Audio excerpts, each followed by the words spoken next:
Movie के शुरू में एक लड़की को दिखाया जाता है जिसकी आज वेडिंग एनिवर्सरी होती है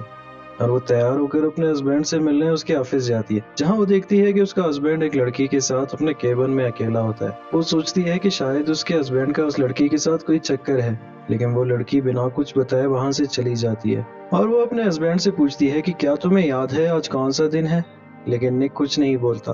और तभी उसका फोन बजने लगता है, तो वो फोन पर बात करने लगता है। एलिस अपने हस्बैंड के ऐसे रवैये से बहुत अपसेट होती है और वो अपने दोस्त नायला के पास जाती है और वहां उसे अपने हस्बैंड के इस रवैये के बारे में बताती है।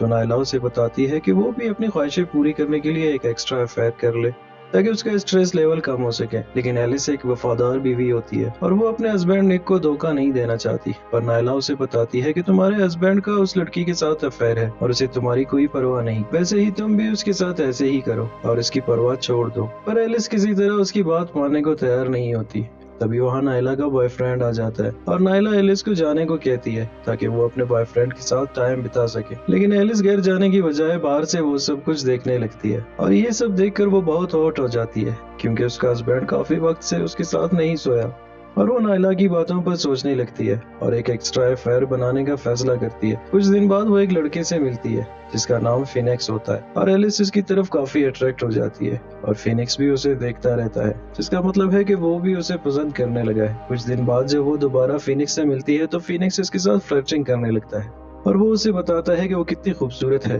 दरअसल फिनिक्स एक फोटोग्राफर होता है और वो एलिस के साथ फोटो शूट करना चाहता है, लेकिन एलिस कहती है कि उसे पिक्चर खिंचवाना अच्छा नहीं लगता। लेकिन किसी तरह फिनिक्स उसे मना लेता है और अब दिखाया जाता है कि फोटो शूट करने एलिस उसे अपने घर बुलाती है और यहाँ फोटो शूट के दौरान वो दोनों एक दूसरे के काफी करीब आ जाते हैं। लेकिन एलिस उसे ऐसा करने से मना करती है क्योंकि वो अपने हस्बैंड के साथ बहुत लॉयल होती है और वो फिनिक्स को वहाँ से जाने का कहती है। लेकिन फिनिक्स के जाने के बाद वो उसके बारे में सोचने लगती है और एक दिन वो फिनिक्स को फिर से अपने घर बुलाती है और उसके साथ इंटीमेट हो जाती है और उस दिन के बाद वो रेगुलर मिलते हैं क्योंकि निक घर नहीं आता और फिनिक्स किसी भी टाइम आकर इंटीमेट करने आ जाता है। लेकिन एक दिन जब फिनिक्स आता है तो एलिस उसे बताती है कि निक घर में है, इसलिए उसे जाना चाहिए। और जब निक शावर लेने जाता है तभी वहाँ एक बार फिर फिनिक्स आ जाता है और एलिस के मना करने के बावजूद जबरदस्ती इंटीमेट करने लगता है और निक के आने से पहले ही सेशन फिनिश करके चला जाता है। और जब निक बाहर आता है तो वो भी एलिस के साथ सेशन करता है और एक ही टाइम पर दो लोगों के साथ इंटीमेट करने पर एलिस को बहुत मजा आता है। और कुछ दिन बाद निक किसी दूसरी कंट्री में एक ट्रिप के लिए जाता है और यहाँ एलिस फिनिक्स को बुलाकर उसके साथ सेशन करती है और अब फिनिक्स एलेक्स के घर रहने लगता है और एक दिन मौका देखकर वो एलेक्स को बताता है कि उसका एक फ्रेंड है जिसे वो एलिस के साथ सेशन कराना चाहता है ताकि वो मिलकर ग्रुप सेशन कर सके। एलिस भी अब ये सब एंजॉय करना चाहती है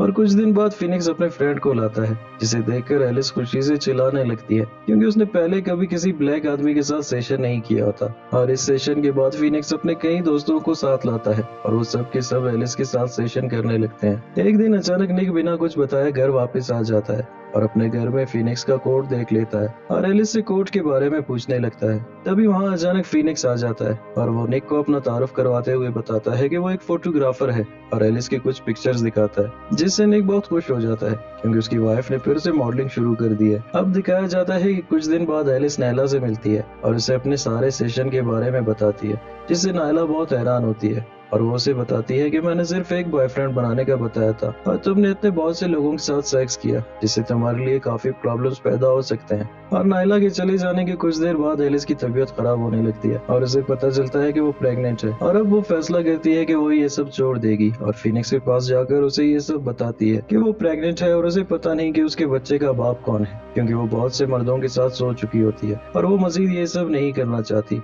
लेकिन यहाँ फिनिक्स जबरदस्ती उसके साथ इंटीमेट कर जाता है और अगली सुबह निक एलिस को बाहर डिनर के लिए ले जाता है जहाँ वो फिनिक्स को भी अपने साथ इनवाइट करते हैं और डिनर के टेबल पर फिनिक्स एलेक्स के साथ अपनी टांगों से छेड़छाड़ करने लगता है, जिससे एलेक्स तंग होकर वॉशरूम चली जाती है और फिनिक्स भी उसके पीछे पीछे वहाँ चला जाता है। लेकिन तभी वहाँ निक की बहन आ जाती है जिसे देखकर फिनिक्स बाहर चला जाता है और जब एलिस घर जाती है तो देखती है कि घर की टीवी में फिनिक्स ने उसके वीडियो प्ले किए होते हैं जो उसकी फ्रेंड्स के साथ सोते वक्त फिनिक्स ने रिकॉर्ड किए होते हैं।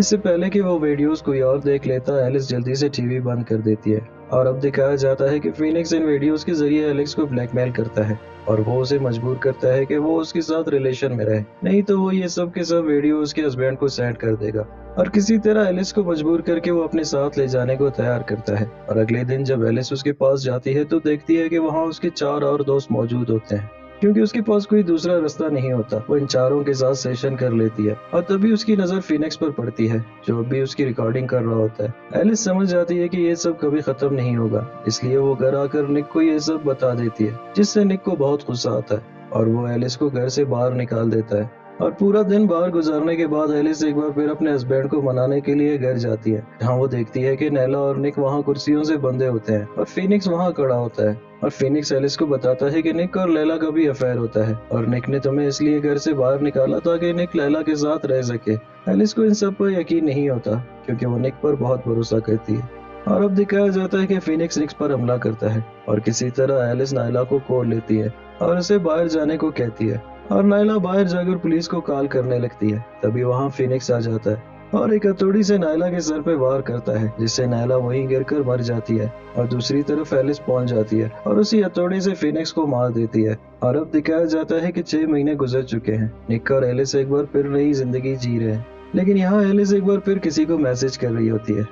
और इस मैसेज का मतलब क्या हुआ ये आप लोग कमेंट में आकर बताएं।